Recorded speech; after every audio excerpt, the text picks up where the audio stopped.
Welcome to Paddling Adventures Radio. I'm Sean Rowley, and with me is Derek Spesh. Hello. How's it going, Derek? Yeah, I'm doing good. This is our second kick at the can tonight. What are you doing right now as this airs? I am visiting family. Really? Mm-hmm. In New Brunswick? Yes. Are you having fun? I am sure that I am. I'm thinking not. No, I think it's going to be pretty good. Yeah. Going to be doing all kinds of stuff. Excellent. Lots of stuff on the plan. Well, it's good to get out there in the summer and see family, friends, and whatnot. Get away from Toronto for a while. I know. Get away from the job for a while. Yeah, exactly. Get out there and enjoy yourself. It's going to be glorious. Check out some paddle trails. Mm-hmm. Stay away from Kejikujuk if you go to Nova Scotia. Kejikujuk, yeah. Why stick away from it? Apparently ticks are massively bad right now. Oh, in Kejikujuk? Yep. Yep. But that's Nova Scotia. You guys aren't going there. Yeah. You're hanging out in New Brunswick. Mm-hmm. The little brother of Nova Scotia. Yeah, because there's no ticks in New Brunswick. Right? You ship them off to Nova Scotia. I'm sure you'll have a great time. Oh, yeah. It's going to be good. Yeah. Oh, yeah. What do we got going this week here? Nothing new happening that I know of. Nothing new? Nothing new. Nothing. We should do like a 3-minute podcast one day. Welcome to Paddling Adventures Radio. I'm Sean. This is Derek. See ya. Just post it. What I miss? Did I fall asleep? Right? Was that already done? I think I just had a time warp thing. Or talk really, really slow. Yeah. And then speed it up. Yeah. Oh, the fun we could have. I know. We should put one of those out just for the fun of it. In the meantime, let's talk about Colorado. Oh, yes. A Beginner's Guide to Kayaking Colorado. I found this article by Sarah Hansen. Wasn't it 2 weeks ago we talked about Colorado water levels super low and stuff? There was an drought emergency. Yeah. Colorado conjures images of towering peaks, sun-scorched red rock, but look closer and you'll find the state is threaded with rivers, reservoirs, alpine lakes that make it one of the most exciting kayaking destinations in the country. Now, when we were talking about the drought there, that was affecting more the rafting companies and stuff. But there's more than just the big rivers to do. Exactly.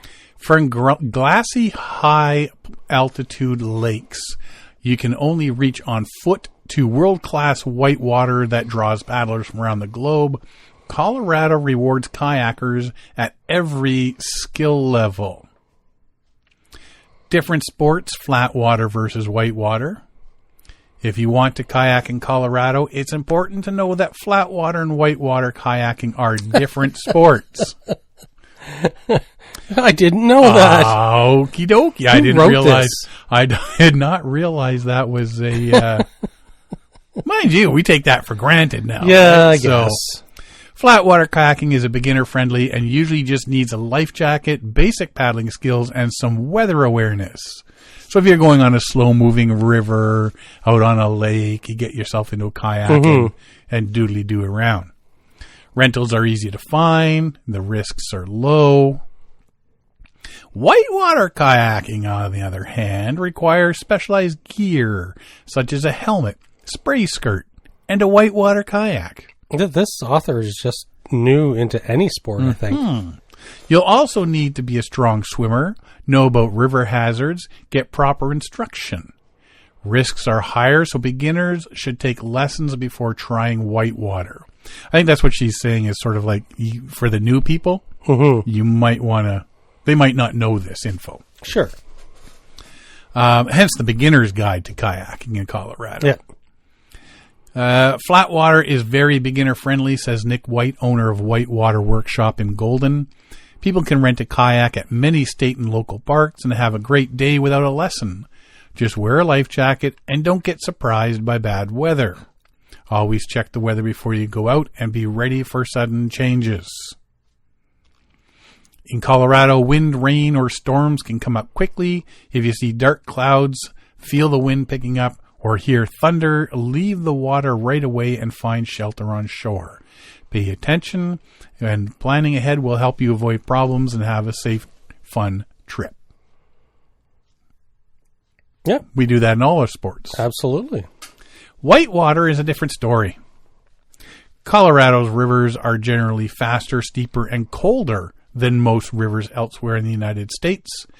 Experts say if you want to kayak on moving water, take a lesson first. Taking lessons is a great way to get familiar with the fundamental skills, says Jonathan Kahn, owner of Confluence Kayak and Ski in Denver. Beth Bowren of Colorado Whitewater Board member agrees. Anybody starting a new activity should take lessons, especially if you're going to do whitewater. For whitewater beginners, insist on American Canoe Association certified kayak instructor. Low snowpack, low flows, what kayakers need to know. Because this year's snowpack is lower than usual, Colorado's rivers will have less water than normal. I thought they were predicting higher snowfall last winter. Last winter they were predicting They said, more. hey, we're going to refill all the reservoirs. Yeah. It's going to be great. And it didn't happen. Didn't happen. This means flows will be lower, which can make some stretches of the river shallower and rockier, affecting the conditions kayakers encounter, a.k.a. how many things you're going to bounce off of, how many rocks you're going to hit. Yep. Kahn warns that flows could be as low as we've ever seen them, potentially peaking as early as April rather than typical late May or June, tapering off by the end of June rather than running through the full summer. That's horrid. Yeah, that's going to change things. Your season ends in April, Yeah. sort of thing, as opposed to the full summer. And the tough part of that is the industry itself. It's like people, this is how people make their living. Right? With less water in the rivers, kayakers may find some sections to be rockier and shallower. This can make navigation trickier, and some areas might not be passable by kayak at all. Always check water conditions before heading out. Or you just portage. Yeah. You mix canoeing and whitewater paddling. Still, the experts see some good news. I think this will be a great year to learn to kayak. Kahn says this year is a good chance to get outside, enjoy nature, and improve your kayaking skills. Key rivers include the Upper South Platte, Upper Colorado, and Arkansas. They benefit from robust water management programs and safeguard reliable minimum flows even in dry years. So they hold some water back. They don't just, it all flows out in the spring. It's like they're holding it back, maintaining a reserve. Mm-hmm. Yeah, so they just need to refill those. Those reserves. Yeah. Hopefully, hoping for another heavy snow season. For the Arkansas River, the voluntary flow program ensures dependable minimum flows extend through mid-August, with reservoir releases scheduled to optimize recreational use. Now, isn't it the Madawaska? When you guys did your course, they have a time of day that they release water, wasn't there? Yes, I think it was back in the 70s or 80s that the Ontario Power Generation worked with MKC to have a schedule, and it's interesting when you're on the river. It's like a massive whitewater river, but then it's like, I think it's like 8 or 9 a.m. till about 4 p.m. and so you got a full flow. But you go down, if you're there I've been there a few times for training, and taken some courses, and like you go down there after supper to check out the river, and it's just a burbling brook type thing. Yeah. It's like, oh, this is so different. And it's like the water is turned off. It's pretty wild. It's really interesting to see. I'd like to get down there to do some slow-mo video of the water rising and go throughout the day. I think that would make some interesting video. So time-lapse, some time-lapse videos. That's what they're doing here as well, the same sort of thing, right? Controlled releases, yes. Certain locations, such as Glenwood Canyon's Shoshone section, have water rights that provide in-stream flow protection despite low snowpack. Don't skip this essential safety tips for Colorado paddlers. All three experts agree on one point. Wear your life jacket every time. Experts? I think anybody who likes life should suggest that. We've met some other people You don't need that experts. would disagree, but many people die every year in Colorado because they didn't wear a life jacket, says White. Winds come up fast, tip people over, and water is usually very cold. I mean, if they're relying on snowpack from the mountains, you know where that's... Yeah. Yeah. It's a deadly combination. Follow these safety tips. Always wear a life jacket. Wear a helmet for Class 2 rapids and above. Dress for cold water. Use wetsuits, dry suits, and layers like fleece or neoprene. Skip cotton, since it won't keep you warm when wet. The right gear keeps you safe and comfortable if you fall in. That's a big one that when I first started canoe tripping, no one really mentioned the cotton thing. Yeah.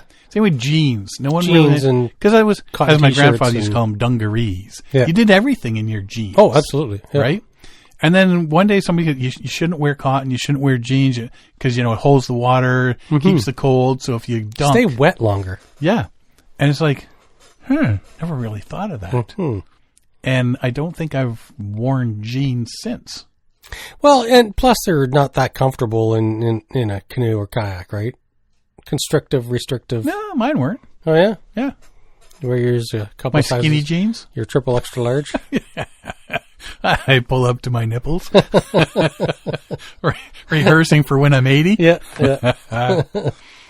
But yeah, no, it seems more of a thing nowadays that, you just don't wear those things. And there's more choices of clothing now too, right? Never kayak alone, especially if you're just starting out. Tell others where you're going and when you expect to return. Know river conditions. Hazards can change quickly and aren't always easy to spot. Don't overestimate your skill level. That's an easy one that gets wrong. You know what? It's so easy just to go, well, I'm not going to chicken out of this like everybody else. I can do it. Those guys are doing it. I'm going to do it.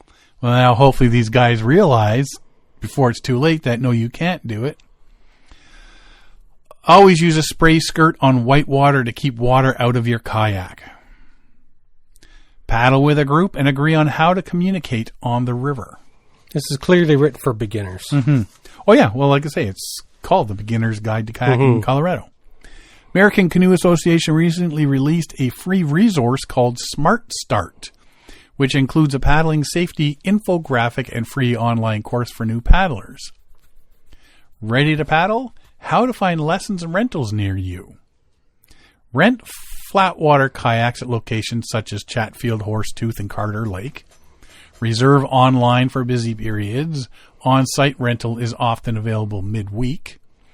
Mountain reservoirs such as Dillon and Granby have colder water, so dress for it.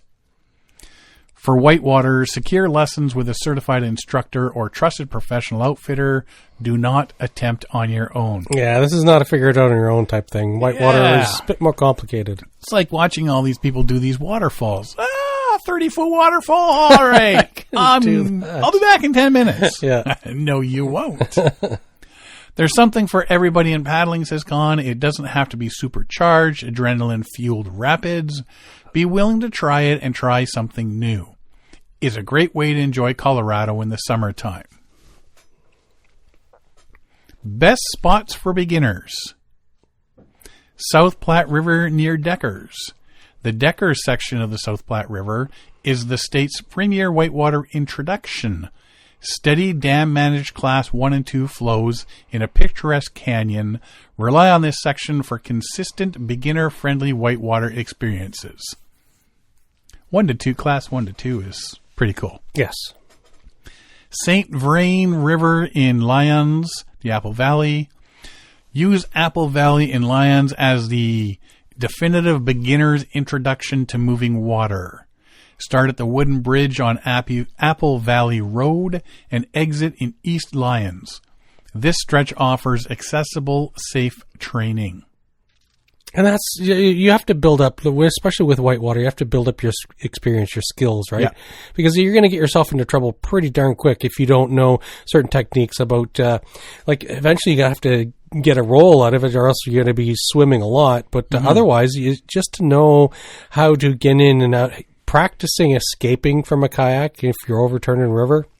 That's a big confidence booster because I remember when I first started, until I knew that I could safely exit the kayak, that I wasn't going to get trapped in it. It's very apprehensive. It's like, oh, can I do this? Can I get out of it? Mm-hmm. And even with whitewater canoeing, if the first time you try it out, it's like, I'm really wedged in here and these knee straps are really holding me down. Am I going to be able to get out of this? You can get out pretty quick. It's a confidence builder just to do a couple of rolls. And the few times that I've done some whitewater training, that's the very first thing they do is like, okay, well, they do obviously stretches and this is what we're going to do today, yada, yada, yada. Okay, well, now we're not going to proceed with any further training until everybody rolls and, not rolls, but, flips, tips, dumps, escapes. I want everybody to know how easy it is to get out of it, yada, yada, yada, right? So that worked out really well. It's like, oh, I can get out of this. I don't have to rely on somebody to, get to the bottom of the river and dig me out of this canoe or kayak, right? But isn't the whole point to keep the open side up? Absolutely, but that doesn't always work that way. Oh, if you try hard enough. With enough skill. Right? We had an odd number of people, and I remember going with the instructor, and the few times the instructor was in the bow seat, it's like I found it incredible how suddenly stable my canoe was. Mm-hmm. And it's like, normally it's twitchy, and suddenly, hey, the canoe stopped being twitchy. So it makes a difference when you have an expert in the bow seat. It's like, wow, what a knows difference. What they're doing. Yeah. Yeah. Well, it's all that safe training. Yep. Experience, a lot of experience. Oh, yeah. Upper Colorado River near Burns or Desero. Rely on Burns to Desero stretch of the Upper Colorado River for scenic, low-risk moving water. Ideal for the whitewater paddlers. The Bump House to State Bridge float is a proven route. And that's the other thing is doing some research, you're going to find routes you can do as well. Yes. That'll suit your comfort level. Skill level. And comfort and level, skill. Yeah. Ruby Horse Thief Canyon, Colorado River near Fruta. Experience Ruby Horse Thief Canyon for an unrivaled scenic class 1 to 2 paddle. Secure camping permits exclusively through recreation.gov or the BLM. Regulations are strict and must be observed. The stretch demands planning and delivers unmatched beginner scenery. You're not just there for the whitewater. No, that's another thing that you can add to your toolbox is you start having to plan things and whatnot, right? Yes. Big Soda Lake, Bear Creek Lake, and Chatfield State Park. Select Big Soda Lake and Chatfield State Park near Denver for accessible, high-quality paddling. These waters guarantee a relaxed experience close to the city. And if you go to Googling everything, you'll be able to find people that that know the routes, have chats with the people and stuff like that. If you go to Rally Crew, you can go there and they'll have data on the rivers and sections. You can ask different questions, and if there's people that do paddle it, you want to go out for the day. I'm a beginner, and you get people to hopefully meet up with you, and Chatfield Horsetooth Carter Lake. Use Chatfield, Horsetooth, and Carter Lake as your go-to front-range flatwater destinations. Rentals and ample space support all skill levels. Best spots for intermediate and advanced paddlers. Arkansas River. The Arkansas River is Colorado's top whitewater spot with over 100 miles of paddling from Class 2 to Class 5. Famous sections include Browns Canyon, Class 3, very popular. The Numbers, Class 4 to 5, above Browns Canyon. And the Royal Gorge. A name like that, you can't go wrong. Clear Creek, Idaho Springs to Golden. Choose Clear Creek from Idaho Springs through Golden for ready access to Whitewater near Denver. Upper sections test intermediate skills, while the Golden Whitewater Park excels when flows are moderate. Cache La Poudre River near Fort Collins. Test your skills on Cache La Poudre, Colorado's singular national wild and scenic river. Variable difficulty ensures appeal to every serious kayaker. Consult American Whitewater for precise route details. When you're getting bigger and harder, more advanced, you need to check the routes, and you can't just barge in there, right? A key thing is also scouting. If you can't clearly see a route from above, like if a river turns or if it drops enough, you always got to get out and scout. Walk the rocks, choose a line, see where you're going to go, and a lot of that comes with experience, right? Knowing how to pick a line through, a set of boulders or whatever it faces you. It's like hop out, do a walk around, take a look, and scout it. I'm more of a let me just bounce off crap kind of guy. You can really get yourself in trouble, though, depending on where the water goes and how it drops. Definitely. Glenwood Canyon Shoshone section. Use Glenwood Canyon Shoshone section as Colorado's most consistent intermediate run. 1,250 CFS flows are maintained by legal mandate. Tackle Class 3-4 rapids for skill advancement and relegate beginners to guides. The Roaring Forks final miles offer easier runs suitable for novice paddlers.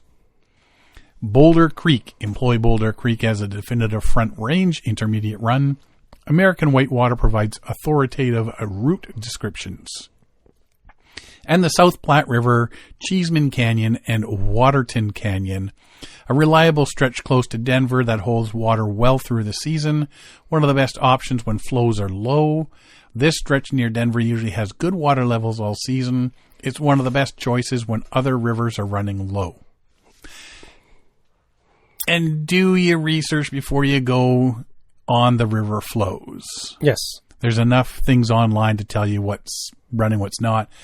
You don't want to drive for 2 hours to go somewhere that's supposed to have water. And it doesn't. And then, look, the water's gone. There's usually a lot of online. I know here in Ontario, there's a lot of online resources where you can actually see either the current within a few hours of what the flow is, and there's also data listed for with a lot of canoeing kayaking is that you don't want to run this below 1,200 cubic feet per second. If it gets below that, then it's too rocky and bumpy, and above a certain level of flow, if it's up in the I'm going to pick a number out of the air, 3,000 cubic feet per second. It's too much. It's expert level only at that flow. Whatever, right? Like we planned a trip up to Moose Factory with Burt Reynolds' Memorial River Run, and our trip, we canceled it because we were monitoring water levels, and by the time September came around for our trip, it was like, oh, the water levels are way too low. Yep. We can't, it's not runnable. And a lot of outfitters were going, no, we're not running this river this late in the season. It's a lot lower than it normally is. So we canceled that trip, and unfortunately it would have been great. But so I've always wanted to paddle to Moose Factory and not take the slow road, but take the whitewater route. But unfortunately, you have to really know what you're getting to look at what the typical flows are. It's a lot of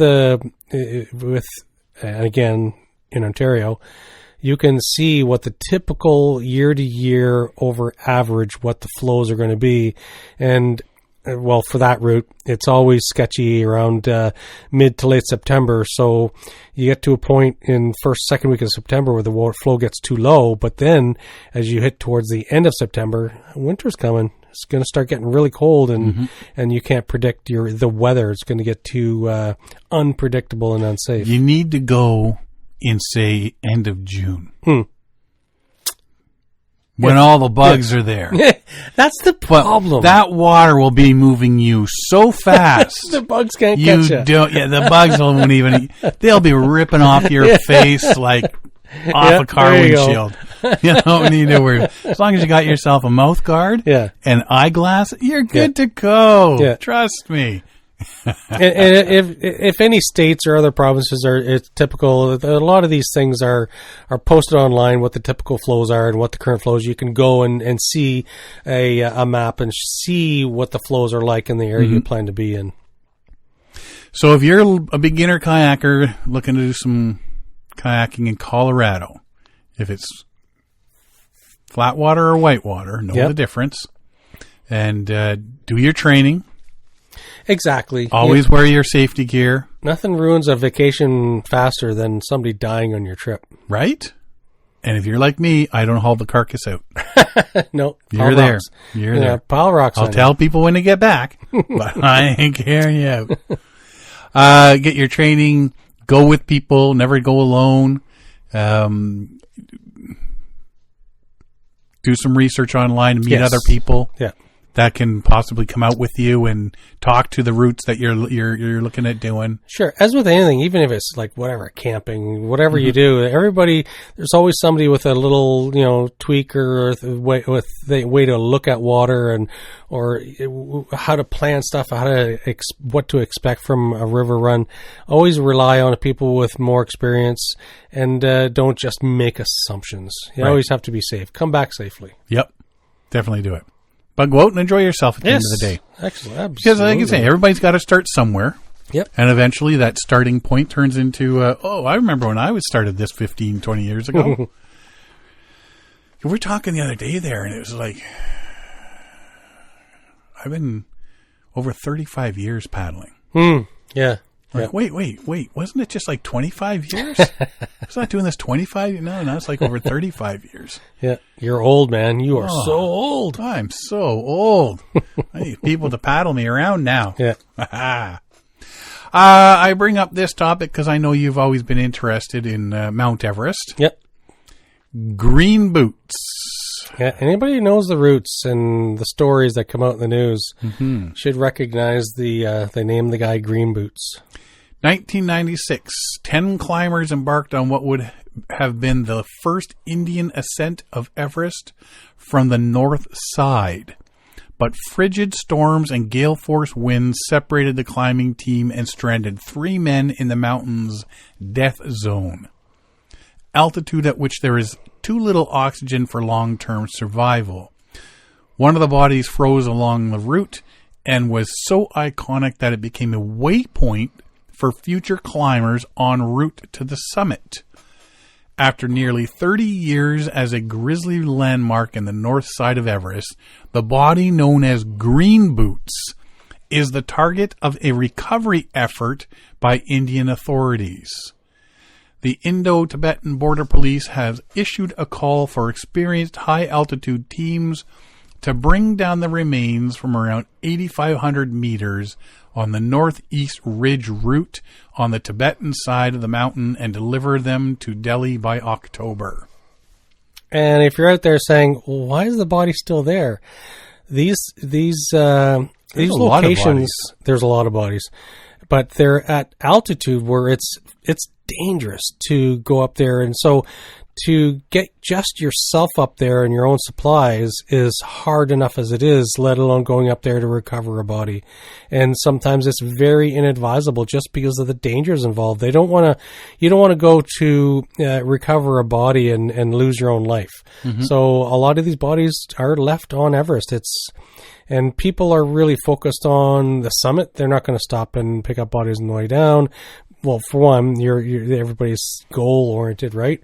But also, it's just dangerous to recover. Well, if it's an area where you're on oxygen tank, you're gonna when you start trying to do extra work of digging out that frozen burning body, more and more oxygen, you're huffing and puffing, and you're going through your oxygen, and just could lead to disaster. Yeah, right.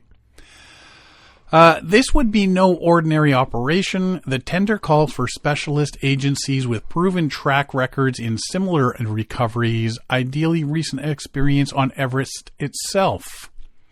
Teams must include at least 6 Sherpas who have reached the summit multiple times. They must document their work thoroughly. Full mission could span up to 40 days. factoring in extreme challenges of working in the death zone during summer and early autumn. The body rests curled in a small rocky alcove below the first step, about 8,500 meters. For decades, its bright lime green boots made it an unmistakable reference point for climbers heading up or down the ridge. Many used its location as a checkpoint, radioing base camp upon reaching it. Over time, it became one of Everest's most talked about and photographed grim landmarks. Long-standing debate over whether the body belonged to Tsang Pajur or Dorje Morup has now been officially settled by the government of India. Both Indian climbers died the same day, but DNA testing conducted ahead of the recovery mission concluded that the remains are Dorje Morup. So I guess somebody along the passing, one way or the other, must have grabbed a piece sample, of something, and they could do some DNA testing on it. Mm-hmm. Well, there you go. And it's because, like you say, I know it's not paddling related, but I know you're always interested in this stuff that happens on Everest. And body recoveries is very rare on Everest. It's usually it takes a wealthy family to put together a team to recover some loved family member or whatever, but oftentimes it's really not worth the risk to life and limb to bring if you're going up there to rescue a living person, that's different. Mm-hmm. But for a recovery mission, it's sometimes, or most of the time, it's just not worth the risks and dangers. And it's not like you can just put them on a toboggan and send them down. No, it's like it's going to be a controlled descent, mm-hmm. and you're going to be in oxygen. You're going to be I'm sure the Sherpas may not be, but they often are too sometimes, depending on weather conditions and whatever. But how long you're in that area and how much work they're having to do. Yeah. Right? So see what happens there. That's going to be a big one. Yeah. This one had me thinking a bit. Somebody dropped the ball in the communications department. Yes. Guides with Revelstoke-based Apex Rafting were cruising a routine run down the Illilouette River Rapids on June 7th when one of them noticed an unusual shape below the surface. The guide claimed to have glimpsed an automobile underwater. Everybody's like, yeah, you saw what? Yeah. Fellow rafters reportedly refused to believe it. But the truth quickly surfaced that someone had driven a vehicle off the Trans-Canada Highway into the river. We were never notified about the vehicle, Apex owner-operator Ralph Korber recounted in an email, that it entered the river during some very high water in late May, and when the water level dropped enough, we noticed it as we passed over. Perhaps more surprising was how long the vehicle had already sat submerged on the river floor. As we hadn't heard anything about it, we called 911 and reported to the RCMP. They were already aware that there was a vehicle reported in the river in late May. Korber said it is possible the driver dozed at the wheel late one spring night, only to awaken to quite the splash and chilly water filling the vehicle. That would be a little shocking. Right? Korber said the man managed to flee and swim to shore, shaken up but with no serious injuries. Why would the police, knowing that Apex uses that river and that stretch... They may not know. We figure it's a local business. Yeah. So somebody along the route would know. Exactly, right? That, hey, by the way, when you guys are going, we had a car go over in the spring. Yeah. Careful. Well, they did say it didn't affect their travel route, and they did say that, it's smooth enough. It's a smooth roof. The windows are still in it. So they were just bumping their rafts off of it or sliding over top of it. Yeah, if water level goes down lower, then there could be a bit more issue. But now that they know it's there, they can watch out for it. And now it's kind of a local landmark. It's like, oh, there goes the car.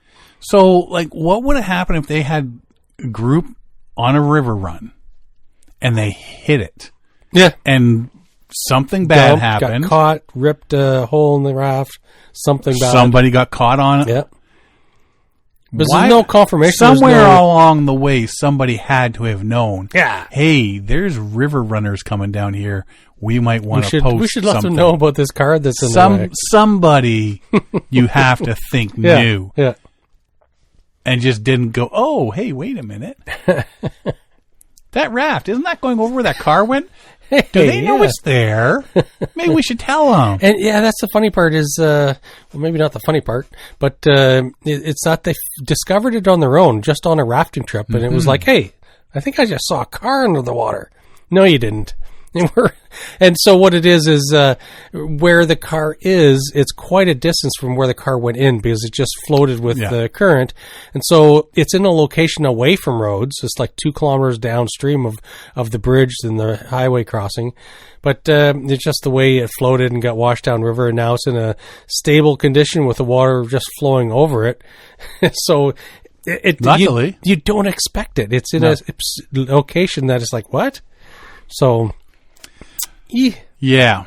Rather than travel the tributary to town, the vehicle came to rest about 2 kilometers downstream from Apex's launch site between Albert Canyon and the eastern access to Mount Revelstoke National Park.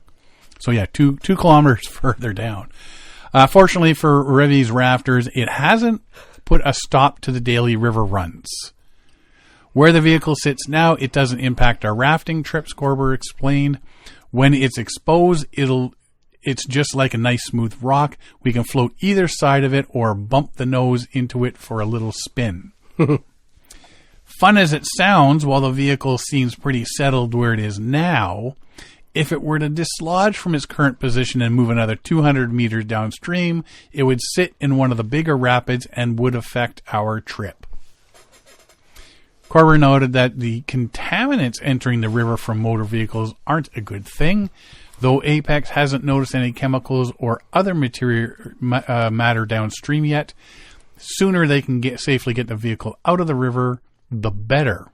With current stream flow levels, it may still be weeks away. Because, yeah, I mean, with all that water going so fast, it's not you can just waltz in there and hook a tow truck. No, exactly. You have to wait for slower water conditions because, again, just like on Everest, if you're going to pull this out of the river, you don't want anybody else getting injured, and you don't want to create a situation that's worse than what it is when it started. Snowpack levels for the Upper Columbia region sat at 105% above the yearly average as of June 15th, according to BC's latest snow survey and water supply bulletin. We're looking at abundant water levels through most of the summer, Corber said. I really don't know how much of the vehicle needs to be exposed before they can attempt extrication, but we likely won't have low levels until late August. Ministry of Parks and Environment has also been alerted to the sunken vehicle, but echoed that a response to salvage, it must wait for more favorable conditions. Smart, safe. But like I say, as long as everybody knows it's there now and keep an eye on it. Recovery is currently unsafe due to fast-moving water and elevated river levels, but will proceed once conditions improve or a safe method is identified, ensuring protection of both people and the environment. Can't they get one of those cranes with a big magnet? Just lower it down. The thing is how do you get a crane or a in helicopter? There? You would have to be a heavy lift helicopter, but then the water push against it, it could be very dangerous recovery. They're going to have to get in there. Cool to watch, though. You'd be in there by hand, winching attached to trees, pulling it up on the embankment, and then once it's drained of water, maybe a helicopter and a heavy lift helicopter. Like it's not close to roads. Nah, I still need a big helicopter with a big It works in G.I. Joe. Absolutely. It added that the vehicle owner, who police say is responsible for removal, has been directed to hire contractors to assess the situation and plan a response. Yeah, I'm going to do it on the cheap. Yeah, such contractors have been evaluating whether recovering the vehicle during the seasonal surge in river levels can be done safely using specialized equipment.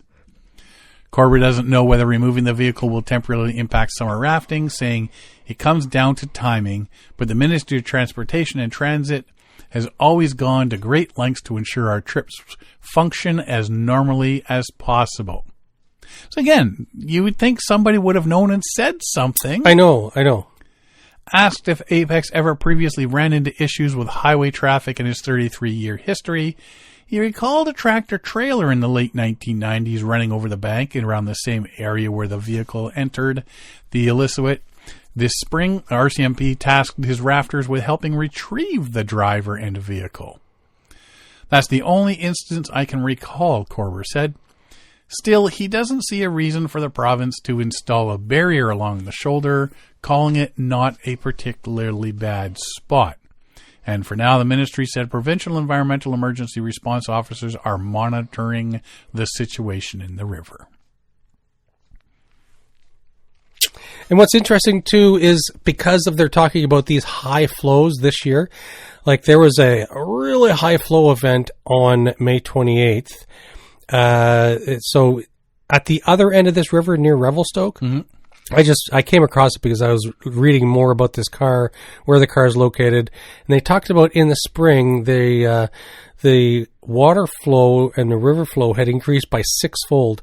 So they had a huge water event. And there's a box canyon down near Revelstoke, within 2 kilometers of Revelstoke itself. And the water flow had hit such a high level that a log jam that had been there for 12 years had burst free. A lot of the logs moved into new locations down along the river, so there's concerns, but they can now start running that box canyons because they had previously had to portage around the log jam, or for the rafting, they would pull out ahead of it. Mm-hmm. But now the box canyon is open, and so it just kind of shows you like the power of water. If you look on Google Maps, find Revelstoke, find the Illicit River, go a few kilometers upriver, and from satellite, it's like, whoa, that's a big log jam, right? But it's now gone. So it's interesting. So it's things change on the rivers all the time, and that's one of the things with river travel and so on. It doesn't take much of a storm to move things around, and it's not quite like you expected. A dead tree is fallen. Now you got a sweeper that's going to suck you in and hold you in place. So it's one of those things. There's a lot of risk involved with whitewater travel, and either by canoe, kayak, or raft. It's one of those things you really got to take things into account and get an idea what's going on in the river. Well, I bet you that the vehicle underwater is now okay, everybody get ready, look over to the right. Yeah, you see a car. Oh, man. Yeah, that was my only thing was, like, at some point, somebody may have wanted to let the rafters know. I know that it kind of surprises me, like a little bit. But again, it's the police. Maybe the police don't have any clue about whitewater. Maybe they never had run into like people having issues on the river. But you'd think that's what the whole industry, the tourism industry, there is all about. People are out there. Like my niece is out there in Revelstoke right now, and she's working in a restaurant. She's doing all these hikes. She's Instagram this, Instagram that. So she's having a hoot out there in Revelstoke. But it's one of those things. Ask her about the car. I'm going to now that I know about it. See, and if she knows, everybody should have known, right? Except apparently the rafters. Well, now that it's become such a big thing, I think everybody will. Everybody will know now. Yeah. But yeah, so it's interesting. It's there's a car in the river. You don't expect it to be there, but it's there. Mm-hmm. So I had questions about that when I saw that article. Yep. I have some serious questions about this next one. Oh, yes. I think the parental/uncle supervision needs to be seriously examined. Uncle. Just think about that. It was the uncle. It was the uncle. So I came across an article that shows a pair of stand-up paddleboarders. There, 2 of them are on the stand-up paddleboard, out looking for a shark. A dramatic moment, a great white shark hunted a pair of paddleboarders in California after they went searching for it. You make yourself First aware to them. question, why? I know. Like, what are you doing? Footage shows the predator preparing to ravage Robert Kagan and Kyla Ross as they furiously rode in the opposite direction. You shouldn't have put yourself in the place in the first place. Incident happened off the Pacific coast in Santa Barbara as they were visiting family during Father's Day weekend. Robert and Kayla had heard about the sighting and rushed off, eager to locate the I shark. want to see a shark. That'll They be must neat. be from the prairies. An uncle of one of them had deployed a drone to guide them in the right direction. Why does your uncle hate you? That's my next question. Yeah. Who put the uncle in charge is the next question. Why was no one Encouraging them. Why was no one else going, hey? Did it say how old the kids were? No, they look like teenagers. Yeah. So at some point somebody would have gone, this probably isn't a good idea. You know, sharks can be rather bitey. Yes. Let's think about this for a sec. Just a moment. Let's step back and think about this for a second. After some time in the water, the pair headed back to land, disappointed they missed it, only to realize the shark had been tracking them They were trying to the entire time. The shark found them. When the hunters become the hunted. We paddled out pretty far, Kayla said. Robert said that he saw something that we had to head back to shore right now. But I didn't see it because I was just looking forward paddling, so I didn't know what he saw, how big it was, so we just went straight back. But that was a little nerve-wracking. Robert recalled feeling a mix of adrenaline and excitement as he and Kayla ventured off to find the shark. That's crazy. He described it as a big deal, adding, like, probably shouldn't be doing that. That should have been your first clue. There's a moment it becomes real, especially when I saw the shark. Kayla went out twice to try and find the shark. She said she would go and do it again and hope she can find an even bigger shark next time. Somebody needs to take the paddleboard away from this girl. Their enthusiasm for the encounter with a predator comes just weeks after a surfer was mauled by a gigantic shark in California. So interesting. Uncle explains it all. They're my kids. He is no longer the funkle, the fun uncle. When did you realize your uncle hated you? Well, the minute he got that drone up and said, go left. And there was the shark was sitting there. Maybe the shark paid him. Maybe. Anyway, so at the bottom of the article, there was comments. They set out to find the shark. The shark decided to return the favor. Darwinism at its finest. Yep. Some people I see with absolutely no common sense, but we would all have to be shocked if it all went wrong. Okay, make sure you're shocked. Right? Because, I mean, the rest of the people that had nothing to do with this event would all be looking like, how did you not see that coming? Is there video of them being eaten? Well, apparently the Funkle has it on his drone. Yeah, exactly. Unbelievable. Yeah, go towards the drone. Yeah. Go into the light. Unbelievable. I have questions. Drunken campers. Hey, run up and smack that bear on the butt. Yeah. It's like, no. $20 says you can't ride that bison. Oh, man. No some common things. sense. Yep. Anywho. Hey, do you live in Toledo, Ohio, and you want to get on the water? Metro Parks Toledo is highlighting several ways people can get out on the water this summer, including kayaking classes, equipment rentals, and opportunities to paddle at multiple parks. Metro Parks Toledo Outdoor Skills Crew lead and paddle specialist Amanda Domlowski said the Metro Parks offer options for people who are new to kayaking as well as experienced paddlers. You can do a quick try-it session where we teach you the very basic skills. It's about 1 hour program on beginner-friendly tours. Then we have more advanced classes, says Domolsky. Oops. She's been kayaking since she was a child, became certified 12 years ago. She has been paddling and teaching paddling classes for canoe, kayak, and stand-up paddleboard since then. Other programs include teaching rescues and paddle safety. Domolsky said an important safety tip is to wear a well-fitted life jacket. Before heading out, paddlers should pull straps snug to keep the life jacket from lifting up by the head if someone goes into the water. Said anyone can bring their own equipment to parks such as Blue Creek Metro Park and paddling during park hours.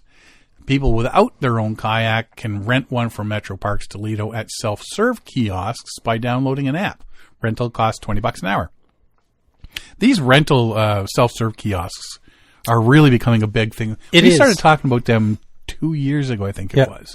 And there seems to be a lot of them everywhere across North America. I find it fascinating that these are there, that they exist. Mm-hmm. It's a great idea.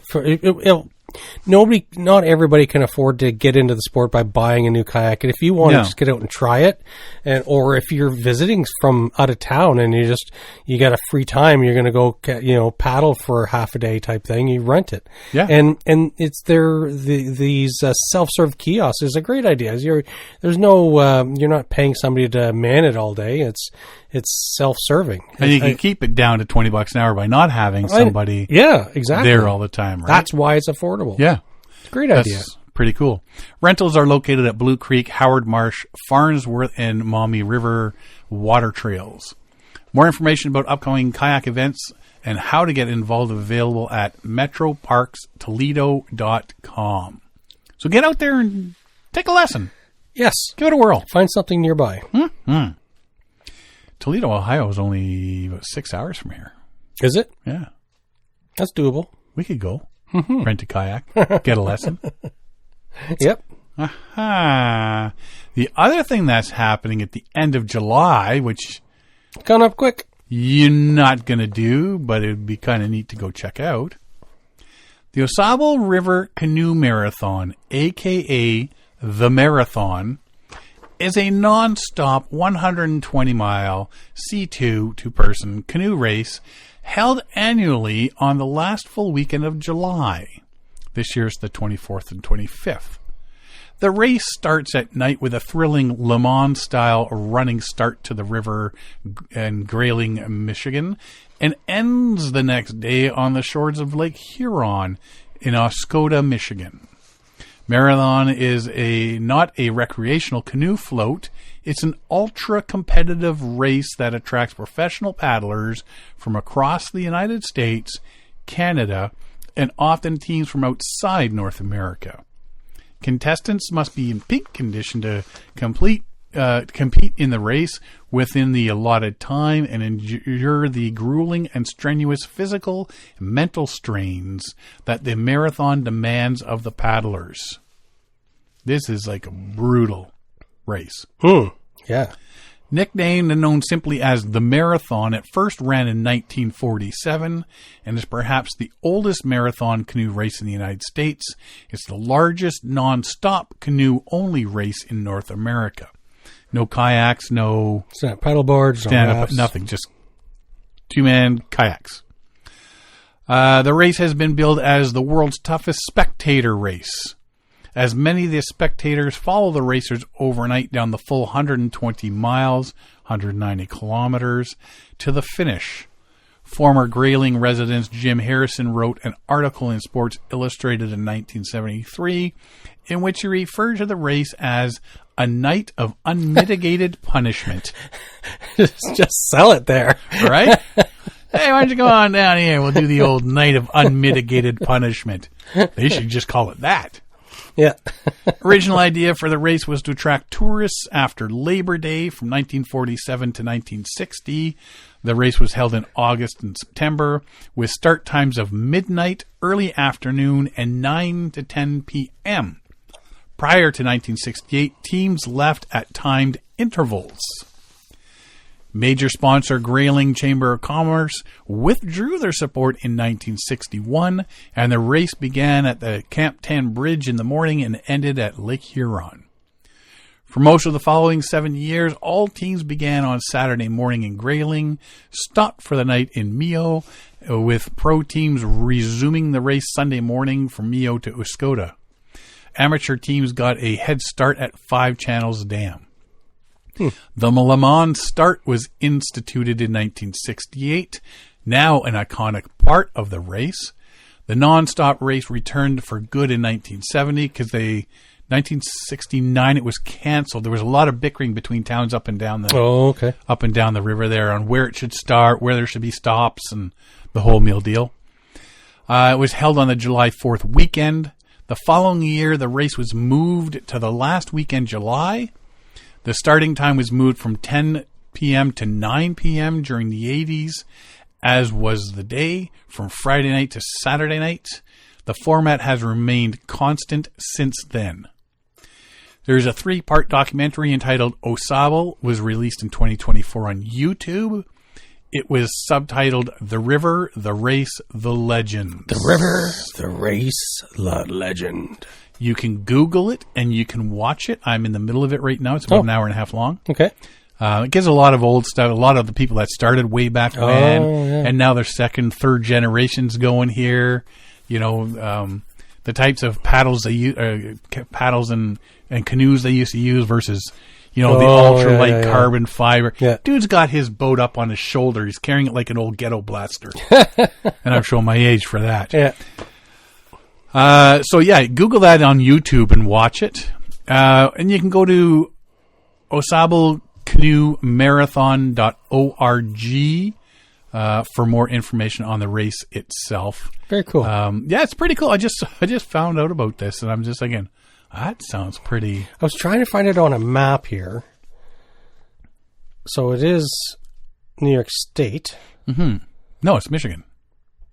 Oh, okay. That's not what my Grayling, Michigan to Uscoda. Google has failed me. Oscoda. Mm-hmm. Because you end up in Lake Huron. Okay. Google Maps. Shame. I know it doesn't always. No, it's not always perfect. Mm-hmm. So yeah, go check that out and watch the video. Like I say, it's pretty neat and telling it. There's a little bit of the first time 2 Canadians came down from Montreal, I think it was. Oh, okay. And they said, "Oh, we're going to come down and do this," and they won it. Never seeing the river before race day. Oh wow. Yeah, yeah, and doing it and winning it, and then friendships forming, and one guy couldn't make it, so there was an American guy and a Canadian guy in the same boat, and they won it. And they're saying, "See, this shows that Canadians and Americans can get along and they can paddle together, and the whole thing." And yeah, people that have been doing it. One lady has done it 42 years in a row. Wow, that's dedication, right? How do you always have in the right place? The right mindset, the right, like none of those years there was an issue. It's just it always worked out. Right. That's amazing. Dedication. That's dedication. And then they get there's other ones where their kids have been growing up watching their parents race. Now all of a sudden they're like, you know what? I'm going to try this out. My dad did it. I'm going to do it too. Yeah, but it's pretty cool. That's all I got this week. I've got nothing to add. No, because you're on vacation. I am. You've already left. You're not even here. I'll be almost back by the time this airs. Really? Oh, yeah. That's a shame. That I'm back? Wow. Dag nabbit. Well, I hope you have a great trip. Yeah, me too. Mm-hmm. I hope you're having a great trip. Yeah. We'll see if we can get out on the canoe. You better. We'll see. You need to. Yes. Well, I've been digging into a lot of we've talked about this previously, and I get into some of these websites that talk about all the river runs in New Brunswick, and it's all broken out by section. It's like a lot of these are just, you can find a 4-hour route just for an afternoon float or whatever. So get out there with the family and the wife and the kids, and there's a lot of interest. And ideally, I would like to rerun some of the routes that I did when I was in junior high school. It's like, I could do that again. Apparently, Derek's not moving back home. No. He's going to move to New Brunswick. Well, his original home. I tried to do that, but No, her family's all here in Ontario, so I'm not allowed to move back to my family. I think your family has told her, no. Yes. No. Don't let keep them come home. there. Yeah, you can come and visit, but we don't want them here. Alrighty, well, if you want to find out more about us, you can find us at paddlingadventuresradio.com. We're on Facebook, Instagram, and YouTube. You can stream or download all our episodes on Apple Podcasts, Spotify, iHeartRadio, Player FM, Podbean, Amazon Music, and all your favorite podcast downloading sites. Or just go to the episode page at paddlingadventuresradio.com, where you can stream or download all our episodes there. If you enjoy the podcast, please share it with your friends, family, and fellow paddlers. I want to thank everybody for listening this week. I'm Sean Rowley. And I'm Derek Specht. We'll see you next time.